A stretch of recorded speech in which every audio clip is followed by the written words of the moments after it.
Jalur Cemoro Sewu malam itu diselimuti kabut tipis yang terus merayap turun dari punggungan. Udara begitu dingin hingga napas Genta dan Jeffrey tampak seperti asap halus yang mengambang. Lampu senter mereka hanya mampu menembus beberapa meter ke depan. Sisanya tenggelam dalam gelap yang terasa asing. Perjalanan awalnya berjalan wajar, suara ranting patah, angin menyusuri daun, dan langkah kaki di tanah lembab menjadi irama yang menenangkan. Namun, semuanya berubah perlahan ketika mereka mencapai area yang mulai menanjak. Aroma wangi, samar seperti campuran bunga, dan kemenyan muncul tanpa sebab. Tidak kuat, hanya cukup untuk membuat keduanya saling menatap. Gen, kau cium itu? Jeffrey bertanya lirih. Genta mengangguk, meski wajahnya tampak ragu. Aroma itu tidak seharusnya ada di hutan, apalagi di tengah malam. Tidak ada pendaki lain di depan mereka. Tidak ada aktivitas apapun. Hutan itu seharusnya sunyi, seharusnya kosong. Langkah mereka melambat. Di kejauhan, di antara kabut yang menari pelan, cahaya kecil tampak berkedip seperti lampu dari sebuah warung kecil. Tapi itu mustahil di jalur setinggi ini. Mana mungkin ada pedagang. Mereka saling berpandang, tak yakin apakah harus mendekat atau mengabaikannya. Namun sebelum keputusan dibuat, sebuah suara muncul dari arah cahaya itu. Suara yang terdengar jelas, namun tidak bisa ditebak usia atau wujud pemiliknya. Mas, mampir dulu. Banyak yang bisa dilihat. Jantung keduanya serasa diseret turun. Suara itu tidak keras, tapi kehadirannya terlalu nyata untuk diabaikan. Seakan seseorang berdiri hanya beberapa langkah di depan mereka. Jeffrey spontan mematikan senternya, membuat mereka kembali direnggut pekat malam. Gen, siapa itu? Bisiknya. Genta tidak menjawab. Ia mencoba mencari sumber suara, namun kabut justru menebal. Cahaya kecil tadi bergerak pelan, seolah mengajak mereka mengikuti. Bukan berkedip seperti lampu, melainkan berdenyut lemah, lalu terang, lalu redup lagi, seperti napas. Aroma wangi semakin kuat. Seiring suara halus lain mulai muncul. Bukan lagi satu, tapi seperti beberapa orang sedang berbicara lirih. Seperti tawar-menawar, seolah ada pasar yang berjalan di balik kabut. Genta mundur selangkah. Rasanya tanah di bawah kakinya tidak terlalu stabil, seperti lembut atau berlubang. Jeffrey meraih lengan temannya dengan gelisah. Kita balik saja dulu, Gen. Ini bukan suara pendaki. Namun sebelum mereka sempat berbalik, angin dingin melintas cepat. Kabut terbelah sesaat, menyingkap sesuatu yang membuat bulu kuduk berdiri. Sebuah siluet orang berdiri diam, tidak bergerak, tidak mendekat, hanya berdiri tepat di tengah kabut, seolah menunggu mereka. Wajahnya tak terlihat, tapi tubuhnya condong sedikit, seakan memberi isyarat bahwa ia tahu mereka memperhatikannya. Genta menelan ludah, mencoba tetap tenang. Ayo, terus jalan, fokus ke jalur, katanya dengan suara hampir tak terdengar. Siluet itu tidak mengejar, tidak bersuara. Namun, ketika mereka mulai bergerak maju, suara panggilan pertama itu terdengar lagi. Kali ini lebih dekat, lebih jelas, dan lebih mengundang. Mas, sudah dekat, tinggal sedikit lagi. Langkah Genta dan Jeffrey serempak berhenti. Tanah seakan membeku di bawah kaki mereka. Tidak ada pedagang di jalur pendakian malam hari. Tidak ada cahaya seperti itu. Tidak ada keramaian pasar di tengah hutan. Namun malam itu, Gunung Lawu seperti membuka sesuatu yang seharusnya tidak mereka lihat. Dan mereka belum tahu, itu baru permulaan. Kabut di jalur itu semakin tebal, seakan sengaja menutupi apapun yang berada beberapa langkah di depan. Genta dan Jeffrey melanjutkan perjalanan dengan hati-hati. Setiap langkah terdengar seperti gema kecil yang terperangkap di antara pepohonan. Tidak ada tanda-tanda pendaki lain. Padahal biasanya jalur ini cukup ramai. Bahkan di malam hari sekalipun, perasaan tidak nyaman mulai merayap dalam diam, membuat udara dingin terasa lebih menusuk dari sebelumnya. Jeffrey sesekali menoleh ke belakang, seolah takut ada sesuatu yang mengikuti mereka. Kau yakin kita masih di jalur yang benar, Gen? Tanyanya pelan. Genta tidak langsung menjawab. Ia menyorotkan senter ke tanah, mencari tanda-tanda pijakan pendaki lain. Jalurnya masih sama, namun suasananya sangat berbeda. Seperti tempat yang mereka lalui barusan. Bukan jalur biasa, melainkan sebuah ruang yang berubah bentuk ketika mereka tidak memperhatikannya. Mereka baru berjalan beberapa meter ketika sosok itu muncul begitu tiba-tiba hingga Genta hampir menjatuhkan senternya. Berdiri tak jauh di depan mereka, ada bayangan menyerupai manusia. Tingginya normal, tubuhnya tegap. Namun, wajahnya tidak ada. Kabut menutupi bagian kepalanya. Tetapi bukan itu yang membuat keduanya terpaku. Wajah itu seakan hanya bentukan datar. Tanpa mata, tanpa hidung, tanpa mulut. Namun kehadirannya justru terasa seolah menatap langsung kepada mereka.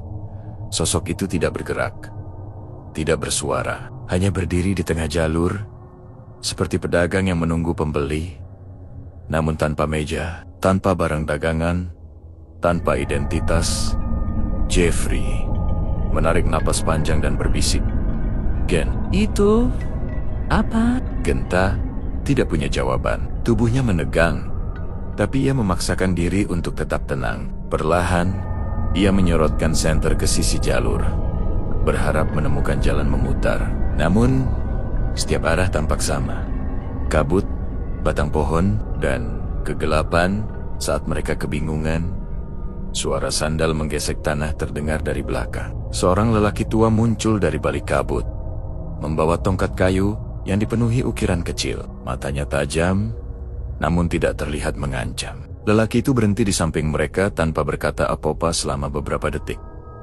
Akhirnya ia berbisik pelan, "Nak, jangan dekati dia." Genta dan Jeffrey menoleh bersamaan. "Mbah, siapa itu?" tanya Genta. Suaranya nyaris tidak keluar.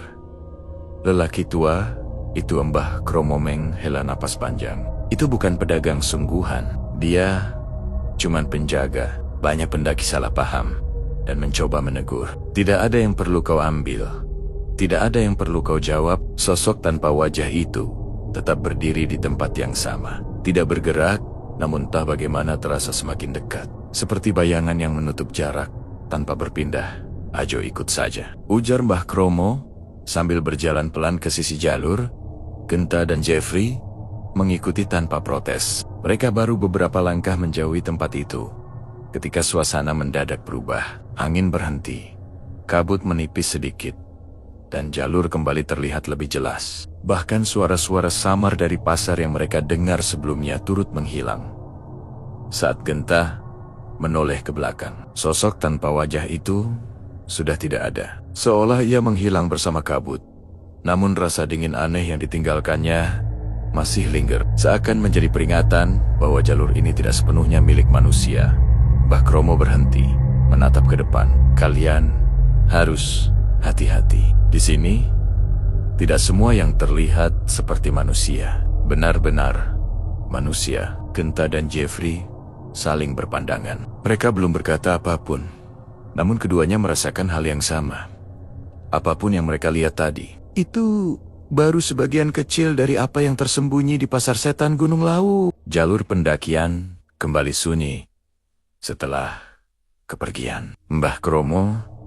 Meski lelaki tua itu menghilang begitu cepat, seolah larut ke dalam kabut, kehadirannya cukup membuat Genta dan Jeffrey tenang. Setidaknya ada seseorang yang memahami apa yang terjadi di gunung ini atau pernah melihatnya sebelumnya. Mereka melanjutkan perjalanan dengan langkah lebih lambat. Kabut belum hilang sepenuhnya, namun sudah tidak setebal tadi. Genta sesekali menyorotkan senter ke kiri dan kanan jalur, memastikan tidak ada sosok lain yang menunggu seperti sebelumnya. Namun ketenangan itu tidak berlangsung lama. Ketika mereka melewati area dengan beta-beta kecil yang berhamburan, Jeffrey tiba-tiba berhenti. Senter di tangannya menyorot sesuatu di tanah. "Gen, lihat ini." Genta mendekat. Di antara beta-beta kecil itu, tampak beberapa keping uang koin berserakan. Bentuknya bulat, Warnanya pucat seperti logam lama yang jarang disentuh. Ada 3 atau 4 buah, berkilau sangat lemah, diterpa cahaya senter. Pendaki lain mungkin menjatuhkan, kata Genta. Meski nada suaranya ragu. Tidak ada pendaki yang membawa koin sebanyak ini saat mendaki malam hari. Lagi pula, koin itu tampak terlalu bersih, seakan baru dikeluarkan dari tempat yang gelap, namun bukan dari saku manusia. Jeffrey menunduk dan mengambil satu. Ia memutarnya di antara jari. Aneh, dingin banget. Genta menatapnya lebih dekat. Maksudmu, dingin seperti logam? Bukan. Jeffrey menggeleng. Dingin sekali. Kayak bukan benda yang pernah kena panas sama sekali. Koin itu tampak berat, meski ukurannya kecil. Permukaannya polos tanpa gambar jelas. Hanya guratan samar seperti tulisan yang tak dapat dibaca. Jeffrey mencoba menjatuhkan koin itu ke tanah, sekadar untuk memastikan benda itu normal. Tapi yang terjadi justru membuat mereka terpaku. Koin itu jatuh tanpa suara. Tidak ada bunyi kecil yang biasanya terdengar ketika logam menyentuh batu. Hanya keheningan yang semakin menekan dada mereka. Gen, kenapa nggak bunyi? Suara Jeffrey melemah. Genta mengambil satu koin lain. Ia menjentikkannya ke udara, membiarkannya jatuh tepat di batu. Lagi-lagi, tidak ada suara. Keheningan itu bukan sekadar diam, lebih seperti koin itu menolak keberadaan dunia nyata. Menolak memberikan tanda bahwa ia menyentuh sesuatu. Taruh lagi, Jeff. Genta menatapnya serius.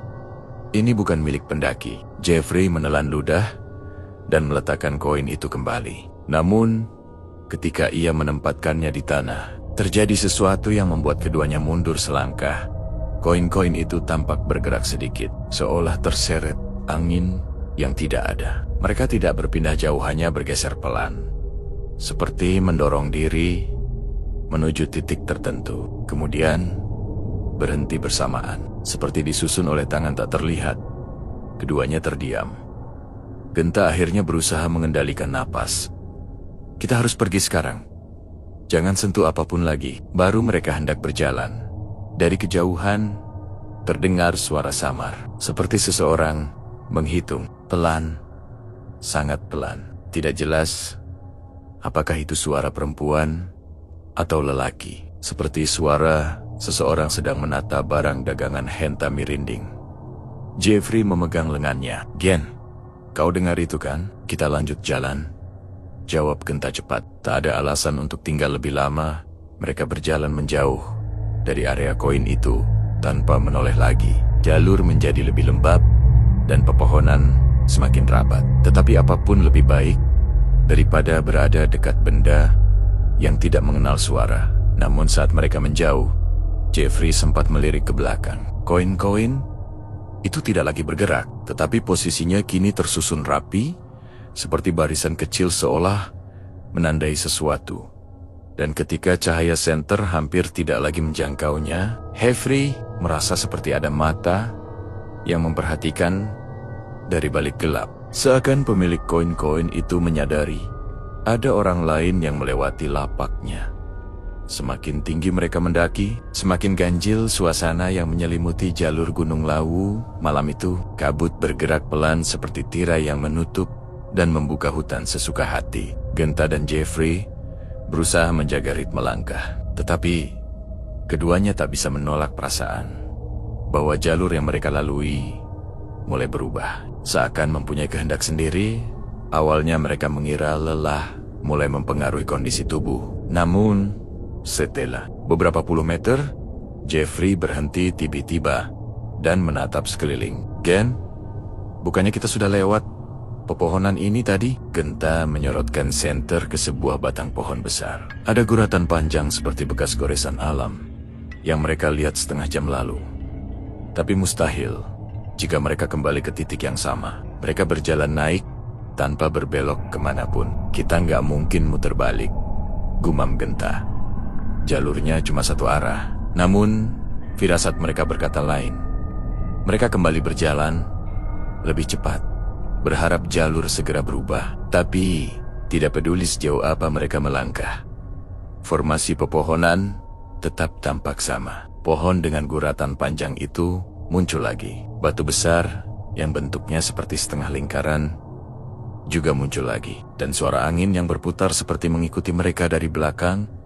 Jeffrey mulai gelisah. Ken, kalau ini jalannya muter terus, kita harus...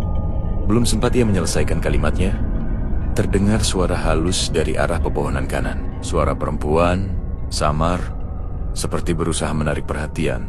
Mas, singgah dulu. Lihat-lihat. Genta dan Jeffrey langsung membeku. Suara itu tidak terdengar mengancam, tetapi terasa terlalu dekat. Seperti seseorang berdiri hanya satu pelangkah dari batas cahaya senter. Genta memaksa dirinya tenang. Ia menyorotkan senter ke arah suara, tapi tidak ada apa-apa kecuali kabut tebal yang tampak bergelombang. Lalu suara lain menyusul, suara laki-laki. Lebih parau namun pelan. Mas, ada rempah bagus. Kokok untuk kokok perjalanan. Nan. Jeffrey merapat ke samping Genta. Suaranya hampir bergetar. Gen, mereka lagi manggil kita, sama kayak suara-suara waktu itu. Genta menelan ludah, tetap di jalurnya. Jangan jawab apapun, namun suara-suara itu tidak berhenti. Mereka terdengar seperti beberapa orang yang berbicara pelan, menawarkan barang satu persatu. Ada yang menawarkan kain, ada yang menyebut perhiasan. Ada pula yang terdengar seperti memanggil dengan nada ramah. Meski terlalu ramah untuk seorang asing, aroma wangi samar tiba-tiba melintas, aroma yang mirip dengan yang mereka cium pada malam pertama. Wangi bunga bercampur dengan sesuatu yang tidak bisa dijelaskan. Hangat, namun membuat tengkuk merinding.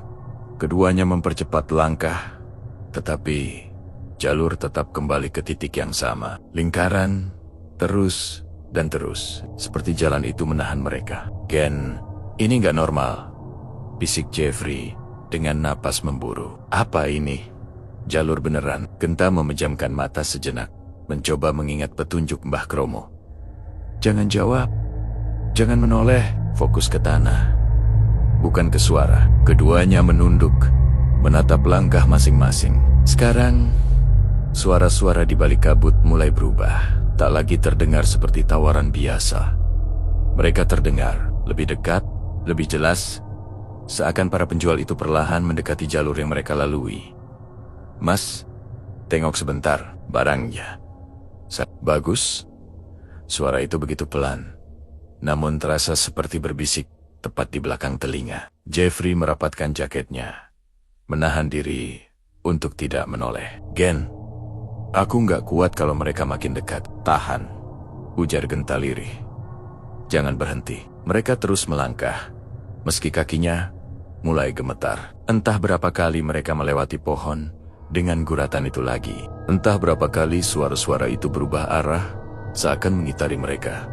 Sampai akhirnya, setelah beberapa menit yang terasa seperti berjam-jam, angin berembus sedikit lebih kencang. Kabut menipis perlahan, membuka jalur yang lebih lurus, lebih jelas. Suara-suara itu meredup, satu demi satu. Aroma wangi memudar seperti tertiup jauh. Genta mengangkat kepala, dan untuk pertama kalinya sejak tadi, ia melihat jalur menanjak dengan bentuk yang berbeda. Tidak ada lagi tanda-tanda jalur berputar. Gen, kita keluar dari lingkarannya? Tanya Jeffrey. Genta hanya mengangguk pelan. Ia tahu apa yang terjadi barusan bukan sekadar tersesat.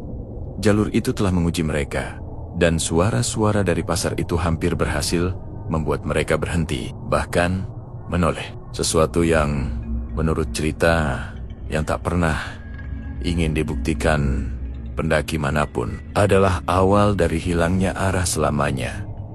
Kabut malam Gunung Lawu masih menggantung ketika Genta dan Jeffrey akhirnya keluar dari jalan berputar yang menjerat mereka di episode sebelumnya. Nafas mereka terengah, langkah limbung, dan pakaian basah oleh embun. Namun yang membuat mereka paling terpukul bukan rasa lelah, melainkan kenyataan bahwa jalan yang seharusnya mengarah ke pos pendakian justru membawa mereka ke tempat lain. Sebuah pasar tua terbentang di depan mereka.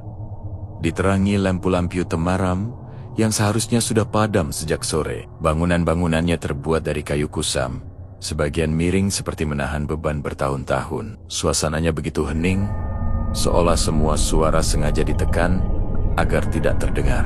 Genta menatap tempat itu dengan kening berkerut. "Jeff, ini pasar yang tadi nggak ada di peta kan?" bisiknya lirih. Jeffrey menelan ludah. "Iya, harusnya kita nggak ada di sini." Bab 4 berakhir ketika keduanya menemukan bahwa jalan berubah-ubah, seolah mereka dipaksa menuju pasar ini. Dan kini, di bab 5, mereka baru menyadari bahwa mereka memang diarahkan oleh seseorang atau sesuatu. Pasar itu tampak kosong.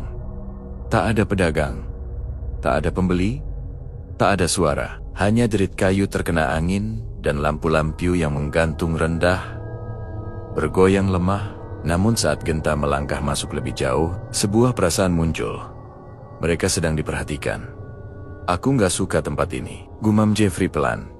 "Ya, tapi kalau kita muter balik, jalan itu bisa berubah lagi," balas Genta.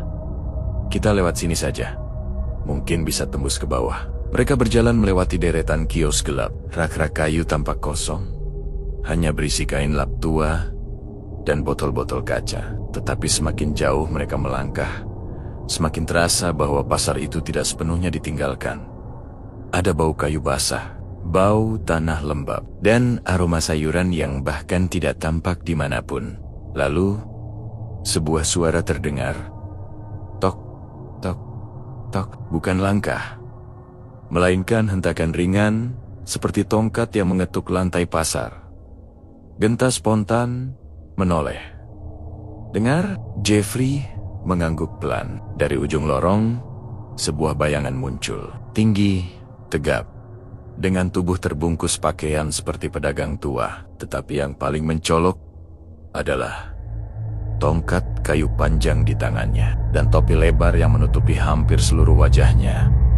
Pria itu berdiri diam, tidak bergerak. Hanya tongkatnya yang tetap menempel pada lantai. Kemudian terdengar suara bergetar, berat, dan asing. "Lewat sini, bukan untuk kalian." Jeffrey refleks mundur satu langkah. "Pak, kami cuma mau keluar dari hutan. Kami tersesat." Pria itu tak menjawab. Ia justru mengetuk lantai dengan tongkatnya 3 kali. Tok, tok, tok. Lalu sesuatu terjadi.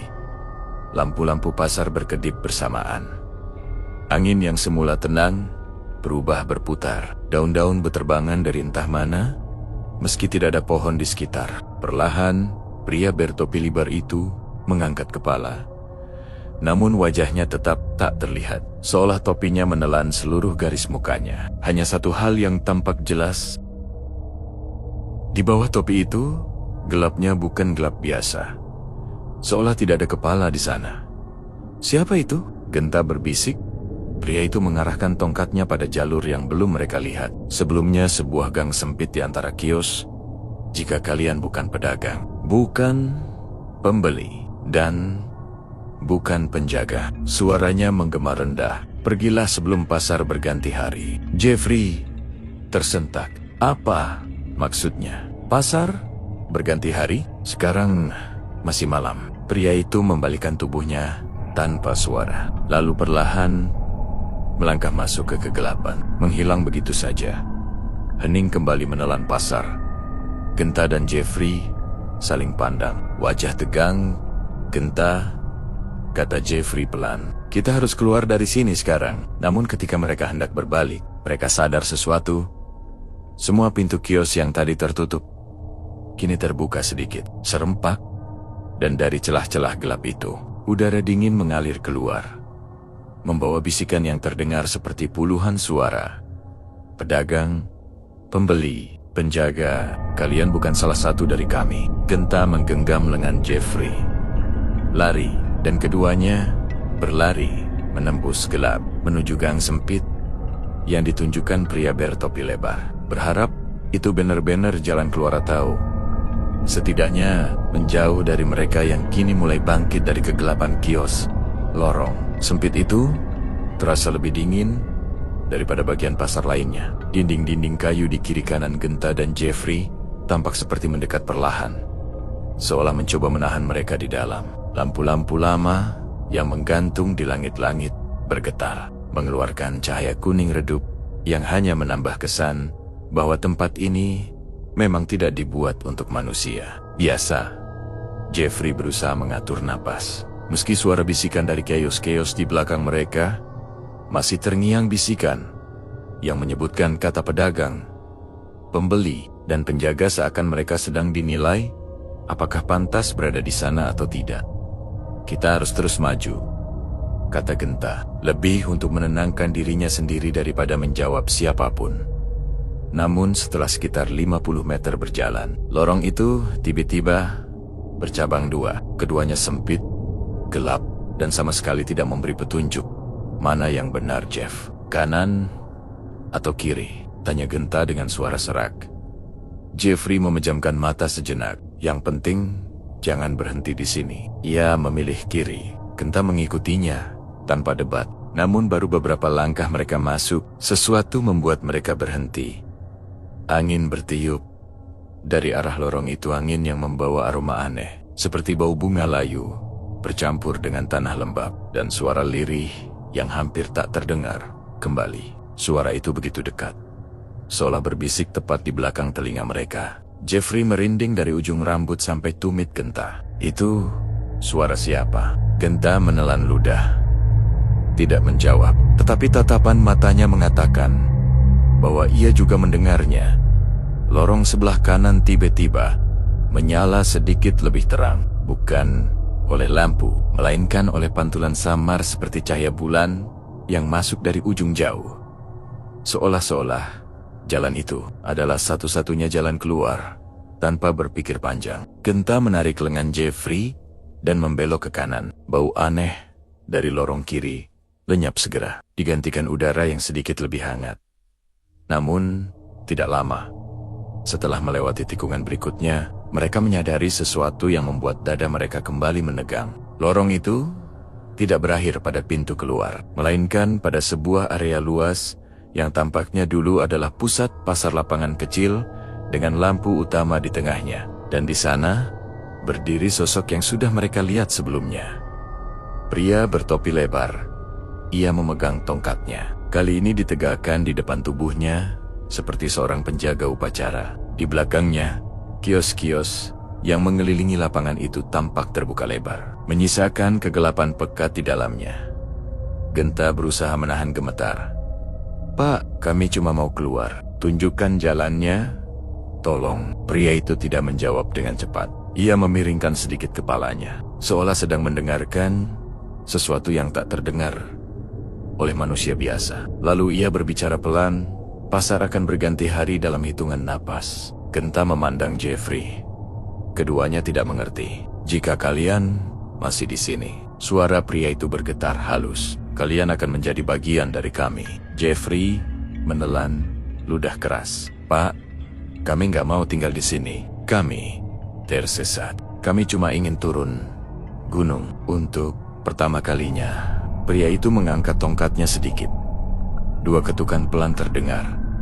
Tok, tok, dan tiba-tiba salah satu kios di sisi lapangan perlahan membuka lebih lebar. Pintunya bergerak sendiri, seperti didorong angin. Dari dalamnya cahaya putih lembut memancar. Cahaya yang tidak berasal dari lampu pasar, melainkan seperti sinar alami dari luar. "Lewat itu," kata pria bertopi lebar. "Benar itu jalan keluar?" tanya Genta ragu. Suaranya bergetar. Pria itu menunduk sedikit, tanda anggukan. Genta dan Jeffrey saling menatap, mencoba mengumpulkan keberanian. Tidak ada pilihan lain selain mempercayai penjaga misterius itu. Mereka berjalan mendekat dengan hati-hati. Cahaya dari kios itu semakin terang, membuat dinding-dinding kayu tampak memudar. Namun tepat sebelum masuk, pria itu berkata lagi lebih pelan, seperti berbisik dari kejauhan, "Jangan menoleh. Apapun yang kalian dengar." Kalimat itu membuat bulu kuduk Genta berdiri. Mereka melangkah ke dalam cahaya. 1 langkah, 2 langkah, 3 langkah, dan pasar itu beserta semua suara, sosok, dan bangunannya menghilang dalam sekejap. Seperti kabut tersapu angin, kini mereka berdiri di tanah berumput di dekat jalur pendakian yang mereka kenal. Angin gunung malam kembali terasa normal. Lampu pos pendakian yang jauh terlihat berkelip pelan. Jeffrey tertegun. Kita beneran keluar? Genta menatap ke belakang, ke arah jalan gelap yang baru saja membawa mereka keluar. Ia teringat pesan terakhir pria itu. Jadi, ia tidak menoleh. Cahaya dari pos pendakian menjadi penanda bahwa mereka benar-benar telah kembali. Namun angin malam yang lembut membawa satu bisikan terakhir, entah dari angin atau dari pasar yang kini tersembunyi kembali.